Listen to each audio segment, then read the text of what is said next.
statements by the three senior officers to my right here, who have been directly overseeing operations during Operation Sindoor. We have Lieutenant General Rajiv Ghai, Director General Military Operations, who will cover the aspects related to land domain. Air Marshal A.K. Bharti, to his right, Director General Air Operations, will provide insights on the air domain. And to my right is Vice Admiral A.N. Pramod, Director General Naval Operations, who will cover aspects on maritime domain. Following their briefings, we will move on to the question-answer session. I now request the DGMO to commence the opening brief. Thank you, Sandeep. A very good evening to all of you, ladies and gentlemen. You are all by now familiar with the brutality and the dastardly manner in which 26 innocent lives were prematurely terminated at Pahalgam on the 22nd of April. When you combine those horrific scenes and the pain of the families that the nation witnessed with numerous other recent terrorist strikes on our armed forces and defenseless civilians, we knew that the time had arrived to make yet another compelling statement of our resolve as a nation. Operation Sindoor was conceptualized with a clear military aim to punish the perpetrators and planners of terror and to destroy their terror infrastructure. What I do not state here, of course, is the often stated determination of India and its intolerance to terror. It set into motion a very diligent and microscopic scarring of the terror landscape across the borders and the identification of terror camps and training sites. The locations that emerged were numerous, but as we deliberated more, we realized that some of these terror hubs were now bereft of any presence and had preemptively been vacated, fearing retribution from us. There was also a term of reference and our own binding, self-imposed restriction to target only terrorists and thus prevent collateral damage. There were 9 camps that you are now all familiar with, which were confirmed by our various intelligence agencies to be inhabited. Some of these were in POJK, while there were others that were located in the Punjab province in Pakistan. Nefarious places such as Muridke, the hub center of the Lashkar-e-Taiba, has over the years bred infamous characters such as Ajmal Kasab and the likes of David Headley. What followed was a careful scrutiny of each of these sinister locations, their layout, configuration, even the type of construction in each structure, and the terrain obtained around these. This was with an obvious intent to deduce and identify the exact vector that was required for their neutralization, as also the eyes in the sky that we would send up to ensure that we brought back evidence that we had indeed targeted what we set out to. The precise images of these engagements on that fateful and historical night have already been showcased during the first press statement on the 7th of May that was helmed by our Foreign Secretary. I have no doubt in my mind that we achieved total surprise, and those strikes across those 9 terror hubs left more than 100 terrorists killed, including high-value targets such as Yusuf Azhar, Abdul Malik Rauf, and Mudassir Ahmed, that were involved in the hijack of IC-814 and the Pulwama blast. The line of control was also violated soon after by Pakistan, and the erratic and rattled response of our enemy was apparent from the number of civilians, inhabited villages, and religious sites such as Gurudwaras that were unfortunately hit by them, leading to a sad loss of lives. The Indian Air Force played a major part in these strikes by engaging some of these camps, and the Indian Navy provided wherewithal in terms of precision munitions. The Indian Air Force obviously had their assets up in the sky, and I will here request Air Marshal Bharti, the Director General of Air Operations, to detail for you the methodology that the men in blue adopted to successfully manifest this mission. Thank you, Rajiv. A very good evening, ladies and gentlemen. It indeed is a difficult time that we have to come here like this and brief you. We could have done without this, but we had no choice. As the DGMO has detailed, the event was precipitated by the dastardly act at Pahalgam. The sequence of events have already been detailed. We carefully selected the targets, and out of the 9 selected targets, the target systems that were given to the Indian Air Force were the notorious training camps at Bhavalpur and Muridke, these being further from the international boundary. Through critical target system analysis, we analyzed what was to be done to annihilate these targets and plan to engage these targets with precision air-to-surface guided munitions so as to avoid collateral damage.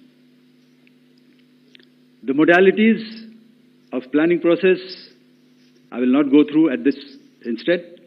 However, what I would like to show you is the results that we achieved through our targeted airstrikes.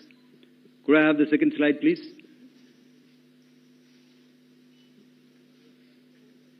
Yeah, change, please.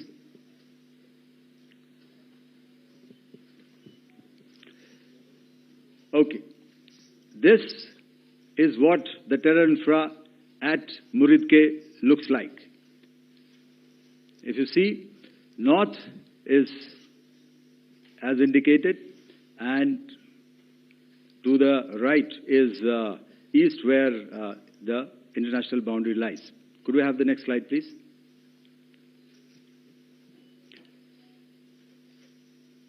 Orientating.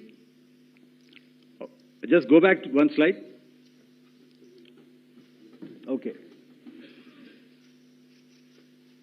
Please have a look at this red building, the series of buildings out here, and this empty ground. Next. If you relate, the empty ground is here, and you see this is the first weapon that is impacting. This is the impact point number 1 on Muridke training camp with our precision guided weapons on early morning 7th. Next, please. Keep your eyes glued for the second weapon coming in and the second impact on the selected target point. Next slide, please.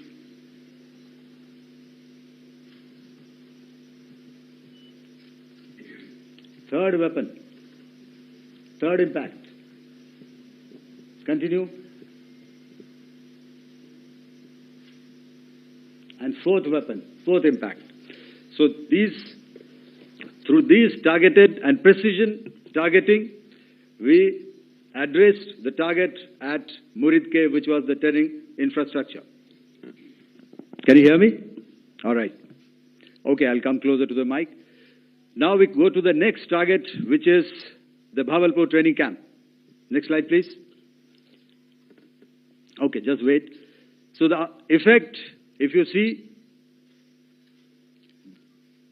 the impact point, if I can point out, this is the impact point.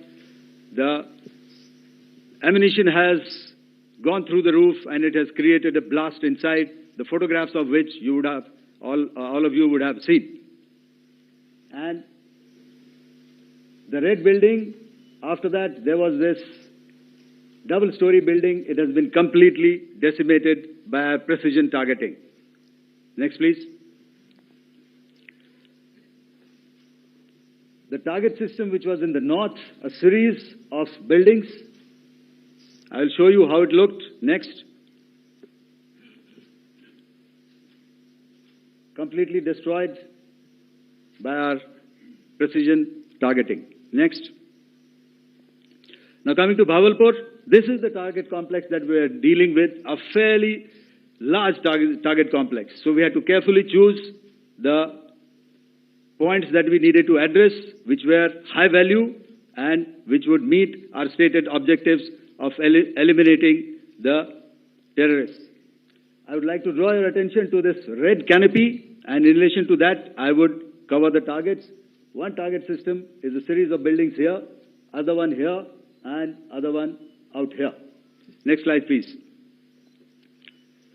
This is how it looked before, and this is how the building looked after the impact of the weapon. And orientation in relation to this red canopy, you can see here. Next, please. Before, next, and after. The roofs have completely collapsed. Next. This is the target system. Next. Precision targeting, and we have achieved our objectives here. Next. All right. So that was what we did on the 7th. Our objective was to address these two terrorist camps, and that we did with precision.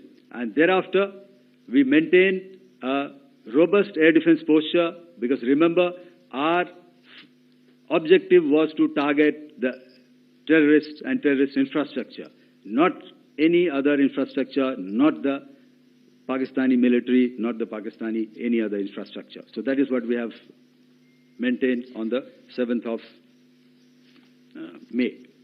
However, what we saw in the evening of 7th of May, we were saturated with a raid of Pakistani unmanned aerial vehicles and small drones. And these came in waves in our civilian areas, over our military installations, and all of them were successfully intercepted. Few of them did manage to land. However, there was not much damage that they did. And we have our robust counter-US hard kill and soft kill systems which did the job. However, the difference here was that we had targeted the terrorists. The adversary now has targeted our civilians and the military infrastructure. So it had to be responded to. So in a quick and calibrated response, that very night, we struck their radar installations at Lahore and close to Gujranwala, the LYT installation, to indicate to him that we are ready, yet we do not want to escalate. Our fight was with the terrorists and not with the Pakistani military establishment. Thank you.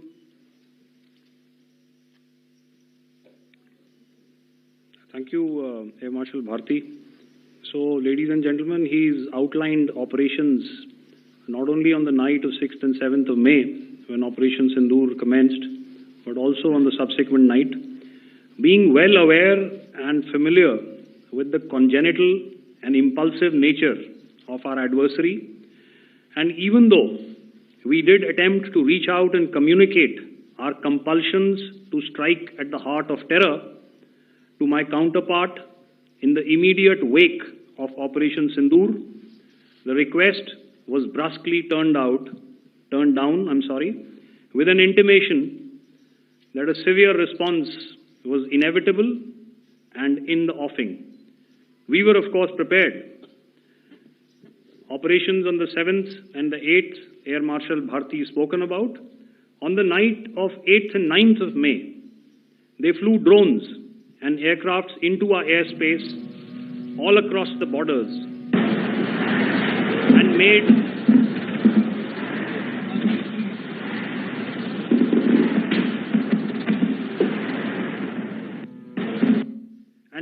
largely unsuccessful attempts to target numerous military infrastructure.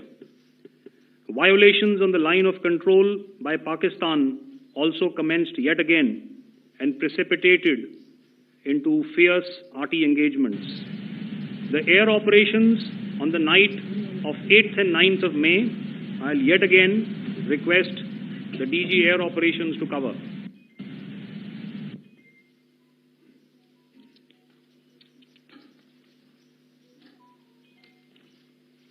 So I just covered what happened on the night of 7th and 8th. What we found that on the night of 8th and 9th, starting as early as 22:30 hours, our cities had a mass raid of drones, unmanned aerial vehicles, UCAVs, starting right from Srinagar, going down right up to Nalia. It was a mass raid in waves, and it was relentless. However, we were prepared, and our air defense preparedness ensured that there is no damage on ground or to any of the intended targets that the enemy might have planned for. The difference between 7th night and 8th night was that on 7th night, he sent in his Yeha class of UAVs, however, these UAVs can go some distance, they are armed. However, on the 8th, less numbers of armed UCAVs were there or UAVs were there, and more numbers of quadcopters, maybe for surveillance or just for harassment of civilians. This continued till midnight. Our air defense preparedness ensured that there was no damage on the ground, either to the military installations or to the civilians. However, the enemy had yet again shown that he wanted to up the ante and he wanted a fight, and we were up to the task. In a measured and calibrated response, we once again targeted his military installations, which included his SAM sites at Malirkant. This also included his surveillance radar sites at Lahore and close to Gujranwala. These were suitably addressed, and thereafter his drone attacks continued even till morning, which we countered, and during the daytime there was some respite. Here I would like to bring out another aspect. What we found was that while the drone attacks were being launched from somewhere close to Lahore, enemy had allowed his civilian aircraft to also continue to fly out of Lahore. Not only his own aircraft, but international passenger aircraft, which is quite insensitive, and we had to exercise extreme caution, even at the cost of some tactical disadvantage, to ensure that there is no damage to any of the civilian aircraft. And this was also brought out in our press briefing during the day. So I will now hand over to my colleague to cover the events of 9th onwards. On land, we also undertook certain measures such as deployment of air defense and electronic warfare assets to establish an integrated grid with the Indian Air Force and I have seen and heard some of you wax eloquent about the benefits of such an architecture when it comes to negating and combating air intrusions. We also carried out deployment to include movement of our forces in the land, sea, and air domains. The night of the 9th and the 10th of May saw similar intrusions by drones and aircrafts, and this time there was a concerted effort to target airfields and some very, very important logistic installations, albeit yet again unsuccessful and denied gallantly and efficiently, I must say, by the integrated Indian Air Force and Indian Army Air Defense. We further strengthened our deployment and also initiated some pressure points to send a very clear and unambiguous message to the other side to desist from any misadventures on land. Some of the airfields and dumps saw repeated attacks in waves from the air. All were thwarted. The Pakistan Army has reported to have lost approximately 35 to 40 personnel in artillery and small arms firing on the line of control between the 7th and the 10th of May. What the other side had probably also not reckoned with was the speedy and precise turnaround and hit back by the Indian Air Force. And I will yet again ask Air Marshal Bharti to speak about these significant and game-changing strikes. I will thereafter request Vice Admiral Pramod, my colleague and Director General of Naval Operations, to tell us about some very telling naval maneuvers in the Arabian Sea that exerted pressure on the night of 9th and 10th of May. Over to you, sir. Thank you. Commencing about 2000 hours, that is 8 p.m. local time, on 8th of May, several Pakistani unmanned aerial systems, drones, combat vehicles attacked multiple IF bases. These included Jammu, Udhampur, Pathankot, Amritsar, Bhatinda, Nal, Dalhousie, Thois, Jaisalmer, Uttarlai, Falodi, Nalia. These were almost simultaneous and they came in waves. All our AD guns and other systems were waiting for them. All these waves were neutralized by our trained crew using the air defense systems that they have, and also some of them were utilized using our legacy systems like Pechoras and IF Samar, which we have recently acquired. And some were neutralized by the Garud snipers. There was no damage on ground from these incursions and these mass raids, if I could call them, from the Pakistani side. However, following these relentless attacks on our air bases, on our forward positions, and on our civilian targets, this was time to convey some message to our adversaries. And therefore, a decision was taken to strike where it would hurt. And towards that, in a swift, coordinated, calibrated attack, we struck his air bases, command centers, military infrastructure, air defense systems across the entire Western Front. The bases we struck include Chaklala, Rafiki, and mind you, Chaklala is Islamabad, Rahim Yar Khan, Sakar, sending a clear message that aggression will not be tolerated. This was followed by strikes at Sargoda, Bholari, Jacobabad.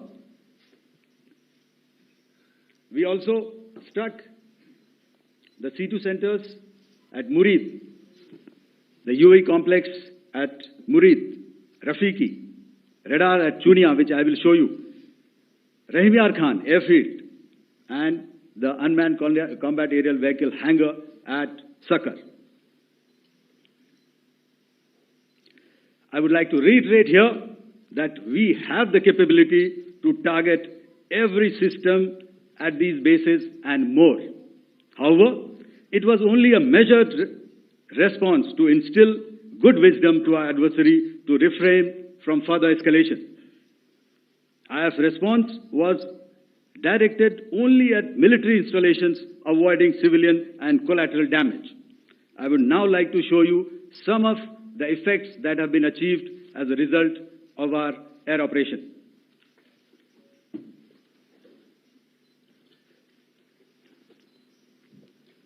Here is the Pasrur air defense system, if you could see. Zoomed up view, this is the radar mounted on a high tower. And after the strike,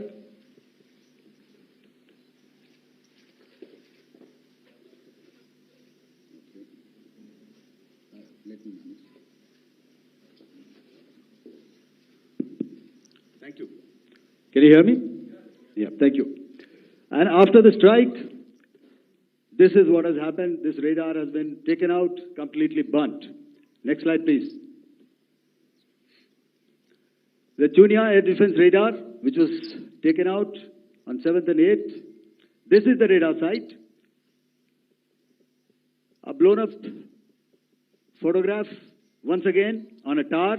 Not very clear, but what you see very clearly is the after effect after we have struck.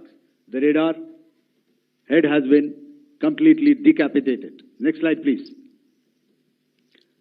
Arifwala air defense radar. In this complex, you see how it looked before, blown up image, and after really blown up. Next. Now coming to Sargodha airfield. Remember, this is one of their important airfields wherein they have a lot of assets, F-16s, other assets which they keep getting, training institutes. And we have stuck this airfield. It is not, if you zoom in here, then one impact point here on the runway and second impact point of our weapon, precision weapon on the runway. And if you see this blown up, repairing going on. Same here. Next. Rahimyar Khan. This is the area we have struck. A deep strike out here and one complex here.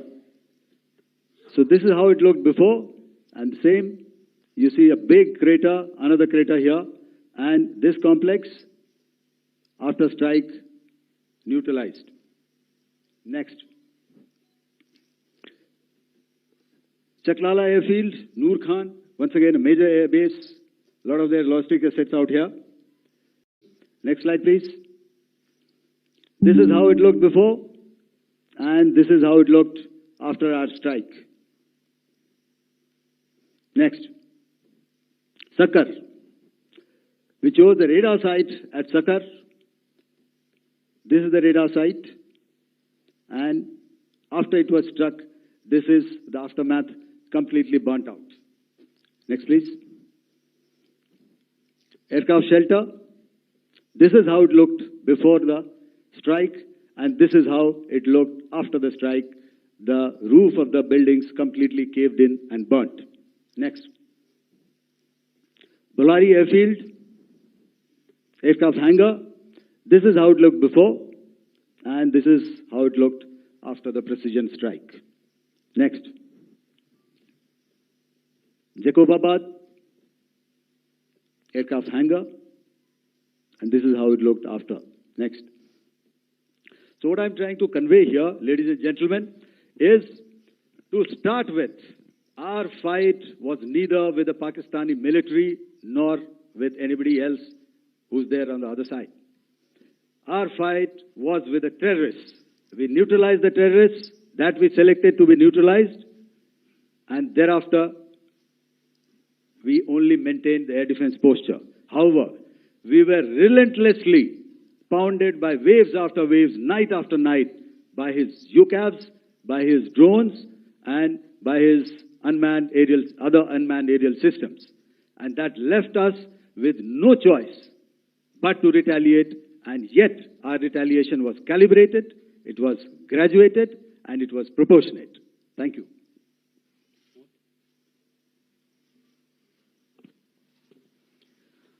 Good evening, ladies and gentlemen. In the aftermath of the cowardly attacks on innocent tourists at Pahalgam in Jammu and Kashmir by Pakistani-sponsored terrorists on 22nd April, the Indian Navy's Carrier Battle Group, surface forces, submarines, and aviation assets were immediately deployed at sea with full combat readiness in concert with the Joint Operation Plan of the Indian Defence Forces. You may be aware that we tested and refined tactics and procedures at sea during multiple weapon firings in the Arabian Sea within 96 hours of the terrorist attack. The aim was to revalidate our crew, armament, equipment, and platform readiness to deliver various ordnance on selected targets precisely. Thereafter, our forces remained forward deployed in the Northern Arabian Sea in a dissuasive and deterrent posture with full readiness and capacity to strike select targets at sea and on land, including Karachi at time of our choosing. The forward deployment of the Indian Navy compelled Pakistani naval and air units to be in a defensive posture, mostly inside harbors or very close to the coast, which we monitored continuously. The Indian Navy maintained seamless maritime domain awareness throughout the duration and was entirely aware of the location and movement of Pakistani units. In effect, we had and continue to have good battle space transparency using our maritime domain awareness grid. As you are aware, our response has been measured, proportionate, non-escalatory, and responsible from day one. Accordingly, the calibrated approach considered all options, including the ability of the Indian Navy for offensive action from and at sea. As part of this escalation control mechanism, the application of force by the Navy was planned in a synchronized manner in coordination with the Army and Air Force, the highlight being teams from the three services working closely in an integrated manner. Along with the kinetic actions by the Indian Army and Indian Air Force, the overwhelming operational edge of Indian Navy at sea contributed towards Pakistan's urgent request for a ceasefire yesterday. As we speak, Indian Navy remains deployed at sea in a credible deterrent posture to respond decisively to any inimical action by Pakistan or Pakistan-based terrorists. Thank you. Samno Varna, Jai Hind. Now I'll hand over to Director General Military Operations for further proceedings. Ladies and gentlemen, on the 10th of May, in the morning, even as we were getting into a huddle to wargame the events of the previous night, a routine exercise, I received a message on hotline from my counterpart in Pakistan seeking my willingness to communicate. Since our initial aim was to strike at terror camps, and all our actions in the subsequent days were in response to the intrusions and violations by the Pakistan Air Force and its army, it was decided that I would indeed speak with my counterpart.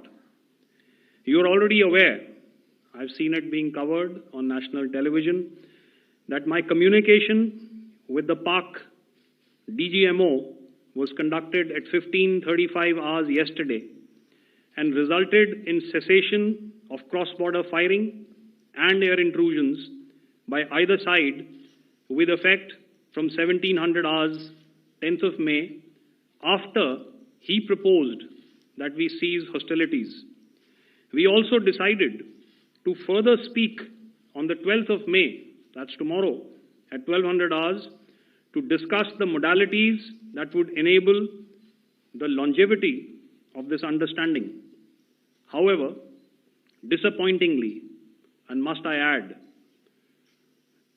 expectedly, it took only a couple of hours for the Pakistan Army to violate these arrangements by cross-border and across the line of control firing, followed by drone intrusions across the expanse of the Western Front, through last night and in the early hours of the morning today. These violations were responded to robustly and dealt with as they must be. We have earlier today sent another hotline message to my counterpart highlighting these violations of the understanding between the DGMOs on the 10th of May and our firm and clear intent to respond to these fiercely and punitively, if repeated tonight, subsequently, or later. In this regard, I must inform all of you that the Chief of Army Staff has earlier today conducted a security review and has granted full authority to our Army commanders for counter-actions in the kinetic domain in case of any violation by Pakistan. In the end, I pay my solemn homage to my 5 fallen colleagues and brothers from the armed forces and civilians who have tragically lost their lives in Operation Sindoor. Our hearts go out to the bereaved families, and we express our solidarity to them in this lifetime and beyond, at this grave juncture in their lives.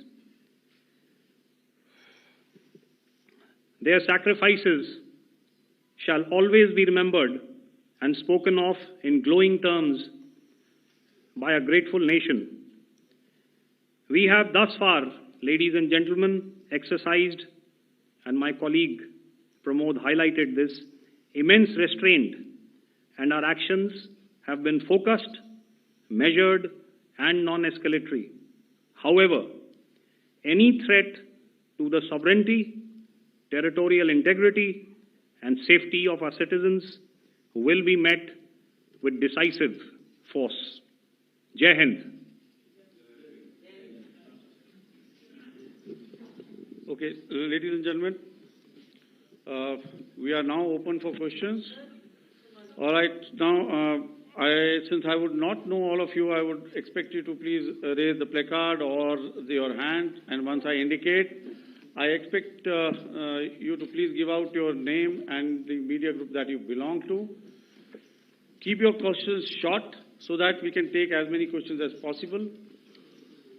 Also, ladies and gentlemen, kindly bear in mind that confidential aspects may not be answered by the 3 DGMOs.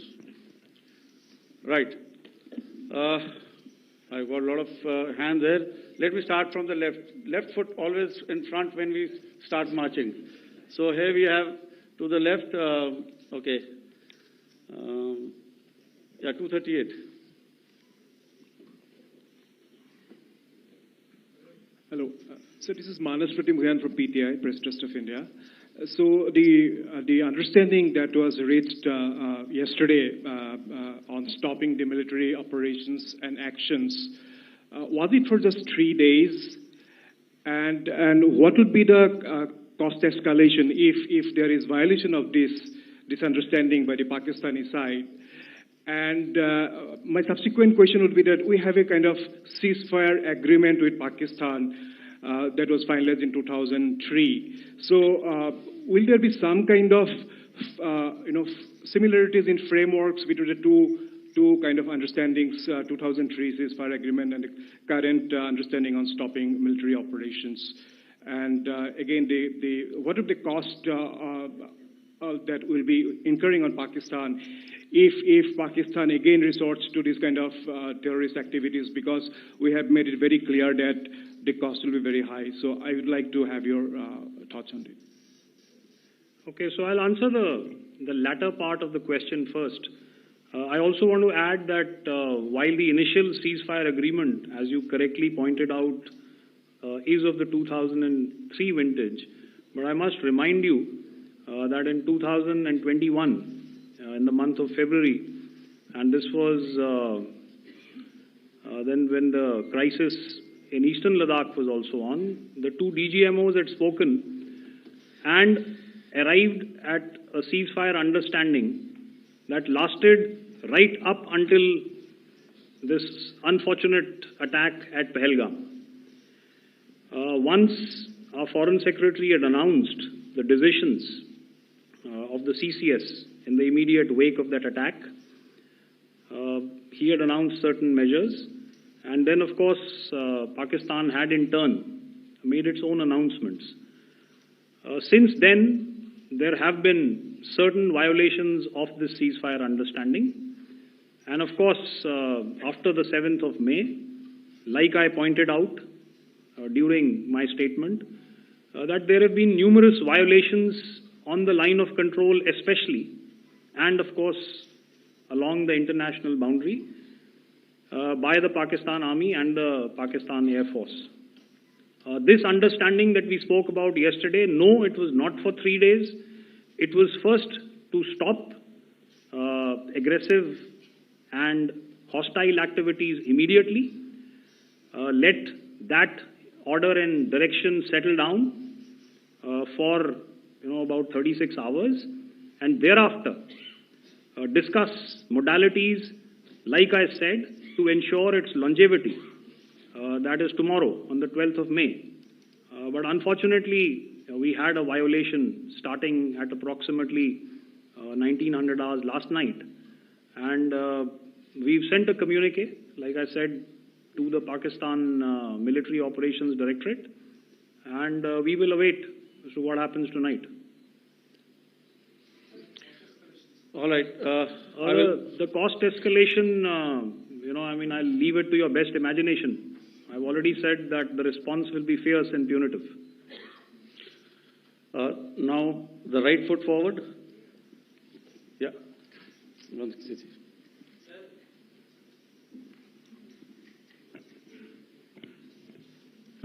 Sir, I am Ajit Dubey from ANI, sir. Sir, my question is that you talked about the loss of lives to the Pakistan Army. That was around 35 to 40 kills secured by the Indian Army. Sir, can you tell us what would be the total loss of life to the Pakistan Army in both Army and Air Force attacks, sir? And how good was the performance of the BrahMos, Scalp and the S-400 during the operations? And sir, since we have sir, just one no line, multiple questions, please. Sir. All right. And since sir, we have achieved such a spectacular, we have made good achievements in this entire operation. Can we say that we have emerged victorious, or we have a big upper hand over the Pakistanis in this entire conflict? Thank you very much, sir. So I'll answer the question about the loss of lives on the other side. Of course, there are various means to ascertain that number. There is information from various agencies that come in. There are, of course, on the line of control, other ways to find out as to what has been the effect of what you are doing there in ceasefire violations. So therefore, I mentioned 35 to 40 on the line of control, and please remember that once Operation Sindoor was launched, the responses of the Pakistan Army were also on Indian Army or the Indian Armed Forces infrastructure. Let me put it that way. So that's why I did not cover casualties of the Pakistan Army, at least in the initial phases of battle, because those were not our targets. Our targets were terror-oriented. And of course, later, once they launched air intrusions and air operations on our infrastructure. We've used heavier weapons, and of course there would have been casualties, but those are still being assessed.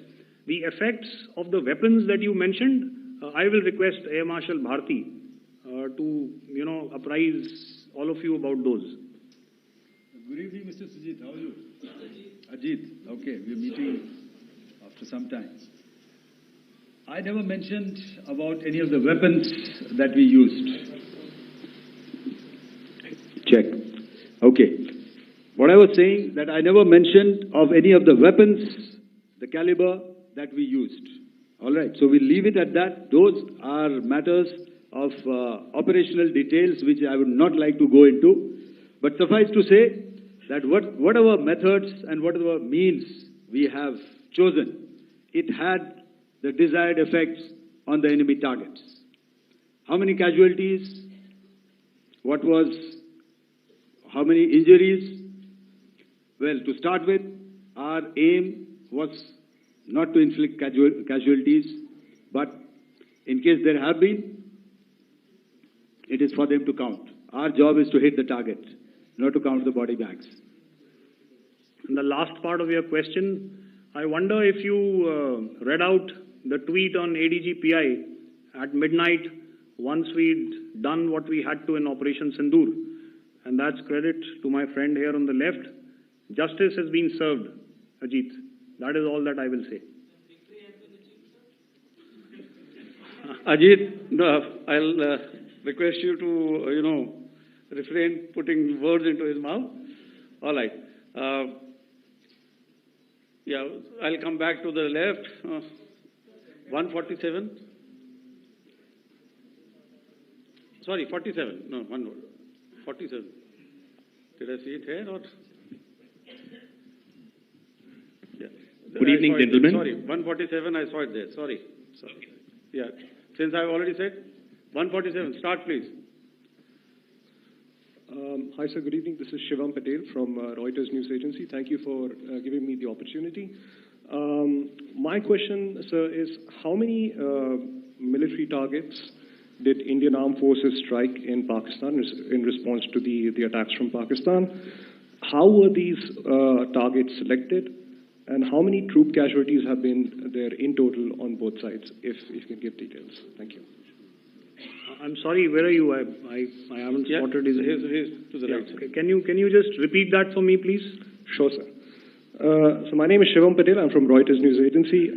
My question is, how many military targets in total did the Indian Armed Forces strike in Pakistan in response to the attack from Pakistan? How were these targets selected? And how many troop casualties have been there on both sides, if you can? So you're speaking of the targets that I mentioned in the wake of the attack at Pahalgam, right? Yeah, I think it's amply clear to everybody here that the Pakistan Army has not crossed the international boundary, neither in the plain sector nor on the line of control. So the intrusions have been in the air.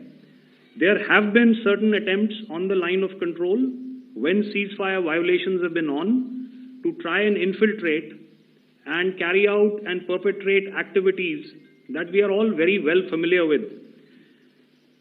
Whether these are by terrorists or by the Pakistan Army or its special forces and commandos is difficult to say, but each of these have been effectively thwarted. So therefore, as far as engagements of military targets on the other side is concerned, I thought Air Marshal Bharti covered those very well and, in detail. And he also mentioned as to how they went about targeting those. I think those images were very clear and very, very graphic in telling us as to what we needed to hit. And you'll remember right at the outset, I said that we even went into what was the construction in each of these locations, and therefore decided on the vector that had to be utilized. Please. Okay, if I could add to what the DGMO has said, I have already detailed the targets. Now, whether it is X numbers or Y numbers that is immaterial.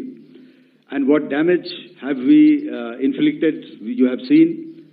What are the casualties on the other side? As I said, that is for them to count.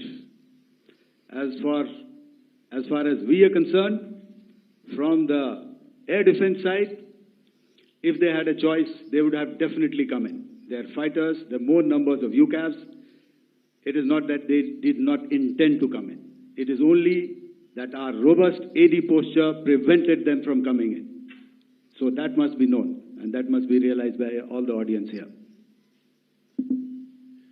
Yeah, I'll come to the left now, 24.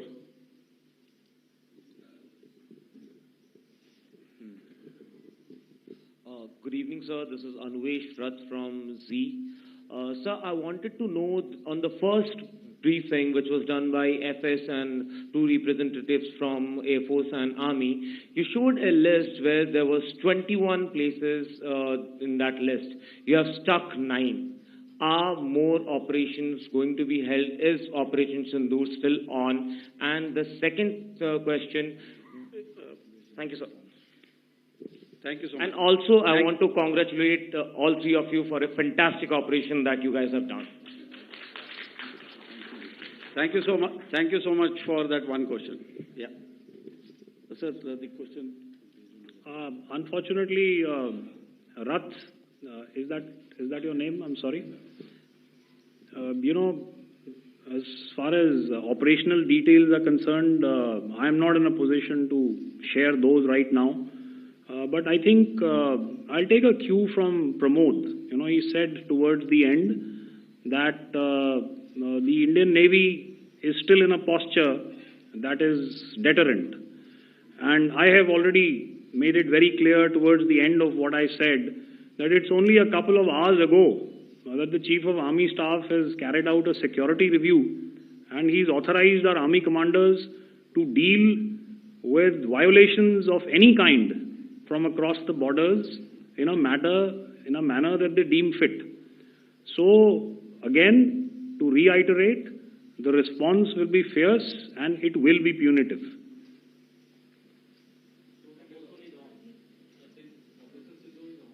Yes. 163. I'll go back this side now. Yeah, 255. She said middle wale kya karenge? So 255. Oh, sorry. Good evening, sir. I'm Shailesh from National Defense. Please allow me, first of all, to pay my gratitude for protecting us Indians. Thank you very much. Sir, since the enemy has been talking about taking down our aerial platforms, it would be deemed fit in case we can reveal that we have taken down their fighter jets. What could be the number? Though you said that they may be not good to reveal the platforms, but since this has come from various quarters in Pakistan, so I believe that we need to answer, in case if you can, sir, if you may allow. The question is for me? Yes, sir. Okay, and if I get it right, you want to know how many of their planes we have downed? Yes, sir. Yes, sir. All right. See, as I said, their planes were prevented from coming inside our border. All right. So we do not have the wreckage with us, but definitely we have downed a few planes. Numbers, we would not like to hazard a guess out here. Okay. I have the numbers, okay, and we are getting into the technical details of it to establish it. So I would not like to put a figure at this time, but definitely there are losses from their side which we have inflicted. Were they, please don't ask. Were they fourth generation plus, sir? No, see, sir, you're putting words into my mouth. Why do you say fourth generation? Let us make it high tech. Okay. Thank you so much. All right. Yeah, 163.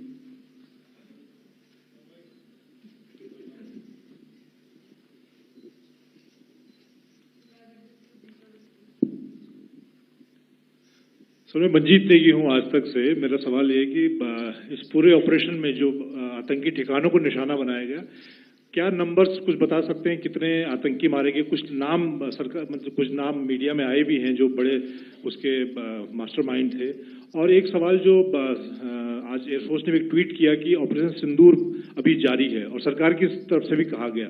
और पिछली बार जब विदेश मंत्रालय की press conference पहली हुई थी उसमें वो लिस्ट दिखाई गई थी कि 21 टेरर कैंप आइडेंटिफाई किए गए हैं। तो क्या जो बाकी बचे हुए टेरर कैंप उन पर भी कार्रवाई होगी? और एक नंबर अगर आप बता पाएं कितने टेररिस्ट मारे गए? Sir, before you answer, sir, before you.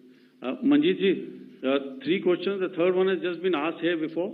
So 21 this thing. So I'll request the first to be answered so that we have more number of people who can ask. Manjeet, जब मैंने statement दिया तो मैंने शुरू में ही कहा कि जैसे ही ऑपरेशन सिंदूर कॉन्सेप्चुअलाइज हुआ तो हमारा जो पीछे की कार्रवाई होती है स्पेड वर्क और टारगेट्स को आइडेंटिफाई और एनालाइज करने की कार्रवाई शुरू हो गई थी। मैंने जब स्टेटमेंट दिया तो मैंने बताया कि बहुत सारे थे, हमने 21 दिखाए होंगे और भी हैं, लेकिन वो लिस्ट फिल्टर करते करते 21 तक पहुंची। अब क्या आगे एंगेज किए जाएंगे? अगर जरूरत पड़ेगी तो जरूर एंगेज किए जाएंगे, लेकिन मैंने बताया कि इस समय जो इंट एजेंसीज ने हमें बताया कि फलाने कैंप में प्रेजेंस है, हमने उनको एंगेज किया। कुछ नाम मैंने लिए, कुछ नाम अभी पुख्ता किए जा रहे हैं। मैंने आपको बताया कि जो इंट एजेंसीज ने अभी तक असेसमेंट किया है उसमें उन्होंने कहा है कि तकरीबन 100 से ज़्यादा मारे गए हैं। और एक आज आपने तस्वीर भी देखी कि काफ़ी प्रोमिनेंट जो फ्यूनरल था, काफ़ी प्रोमिनेंट एक जो हस्ती हैं वो ऑर्गेनाइज कर रहे थे और उस फ्यूनरल में और कौन कौन लोग अटेंड कर रहे थे वो तो आपने देखा ही। तो आप लोग सब समझदार हैं और मुझे ये कहने की ज़रूरत नहीं है कि इन लोगों को कहाँ से सपोर्ट मिल रहा है। अगर नहीं मिल रहा होता तो ऑपरेशन सिंदूर नहीं होता, तो उसी की वजह से है ये ऑपरेशन। तो मेरे ख्याल से मैंने आपके सारे सवालों का जवाब दे दिया। Ma'am, sir next is from 17। Sir मेरा नाम अंजू निर्वाण है, TV9 भारतवर्ष से। सर मेरा सवाल ये है कि ऑपरेशन सिंदूर में हमारी जो इंडियन नेवी है उसके बारे में सर थोड़ा सा बताएं कि किस तरह की उसकी भूमिका रही, क्योंकि हमने इस दौरान सर देखा कि बहुत सारी स्पेकुलेशन भी रही और ये बोला गया कि कराची तक हमारी नेवी ने ऑपरेशन किया है। तो सर इस पे थोड़ी सी क्लैरिटी चाहिए। और सर हमने कौन कौन से फाइटर एयरक्राफ्ट डाउन किए हैं, अगर उसका भी थोड़ा सा क्लैरिटी मिल जाए तो अच्छा रहेगा। तो मैं आपका पहले सवाल का जवाब दूंगा। I will make few sentences and leave it for your imagination. First of all, as I mentioned, we have quantitative and qualitative edge to deliver a massive blow to our adversary, and we completely dominate in the maritime front. Indian Navy's action is part of the escalation ladder mechanism which we have worked out amongst 3 services. This time, if Pakistan dare take any action, and Pakistan knows it, what we are going to do. That's all. Okay. आपके सवाल का जवाब मैं पहले दे चुका हूं। आपके सवाल का जवाब मैं पहले दे चुका हूं, इसलिए मैं बस उस तक ही सीमित रखूंगा और इतना कहना चाहूंगा कि आने वाले दिनों में आपको खुद ही पता चल जाएगा और ऐसी बातें छुपी नहीं रहती हैं, तो पता चल जाएगा। So at this time we'll just let it be. Okay, ladies and gentlemen, we have 1 or 2 more questions, sir.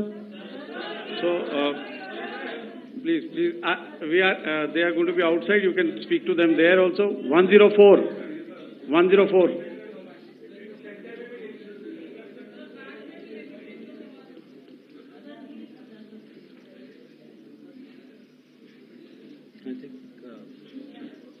Yeah, ask sir. Sir, Dinakar with the Hindu newspaper. Are you surprised that you got this question? No, sir. Tilak. Sir, can you give a number of assets we lost, because there's been a lot of speculation going on, international media writing a lot of things about our platforms, including Rafale. I mean, Pakistan claiming that Rafale has been downed, etc. Can you put that question to rest and clarify on that? I guess that question is for me. All right. I'm happy that you've asked this question. You know, we are in a combat scenario, and losses are a part of combat. The question that you must ask us, okay, and indeed that we must ask ourselves, you inclusive, is, have we achieved our objectives? Have we achieved our objective of decimating that terrorist camp? And the answer is a thumping yes. And the results are for the whole world to see. As for the details, what could have been, how many numbers,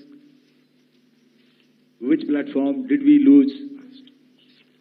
You know, at this time, I would not like to comment on that, because we are still in a combat situation. And if I comment on anything, it will only be adversary. So we don't want to give him any advantage at this stage. All I can say is that we have achieved our objectives that we selected, and all our pilots are back home. Thank you. Okay, hold. Please don't. Please be civil here. So we'll have 220 now. Hello sir, this is Anita Chaudhary sir from Swadesh newspaper. मेरा सवाल है, क्योंकि ये हमारे जो पहले जो action रहा वो आतंकवाद के खिलाफ रहा, तो आतंकवाद में अजहर मसूद की तरफ से एक बयान जारी किया गया था जिसमें उन्होंने कहा कि हम इसका बदला लेंगे और जाज रुलाएंगे। तो क्या अगला, अगर खुदा न खास्ता अगला टेरर अटैक किसी भी तरह का होता है, तो क्या उसे एक्ट ऑफ वॉर में हमारी तरफ से लिया जाएगा और उसका क्या माकूल जवाब दिया जा सकता है? मेरा इसमें सिर्फ एक ही जवाब है आपके लिए कि हमने अपनी कार्रवाई करी। हमने उसके बाद मैंने अपने स्टेटमेंट में भी बताया कि ये कम्युनिकेट करने की कोशिश करी कि हमने इस तरीके से ये जो स्ट्राइक्स हैं वो क्यों की। लेकिन जो हमारा एडवर्सरी है उसने जैसे मुनासिब समझा वो कार्रवाई करी। तो आपने देखा कि ये जो एक्टिविटीज चल रही हैं 3-4 दिन से, ये कोई वॉर से कम नहीं है। नॉर्मल सर्कमस्टांसेस में एक दूसरे देश की एयरफोर्सेस हवा में नहीं उड़ती हैं और एक दूसरे के ऊपर स्ट्राइक्स नहीं करती हैं। हर रात इंट्रूजन्स नहीं होते हैं। लाइन ऑफ कंट्रोल पर सीज फायर वायोलेशंस, आपके एक साथी ने सवाल पूछा था शुरू में, एक सीज फायर अंडरस्टैंडिंग था, वो भी जा चुका है। उस सीज फायर अंडरस्टैंडिंग के जाते जो फायरिंग हो रही है लाइन ऑफ कंट्रोल में, उसमें घुसपैठ की कोशिश हो रही है। आमतौर पर ये घुसपैठ लाइन ऑफ कंट्रोल में टेररिस्ट करते हैं, लेकिन हमें इंफॉर्मेशन है कि हो सकता है ये पाकिस्तान आर्मी की टोलियां भी हों जो हमारे पोस्ट के ऊपर खामी पहुंचाने की कोशिश कर रही हैं। तो ये सारी एक्टिविटीज तो वॉर में शामिल हैं।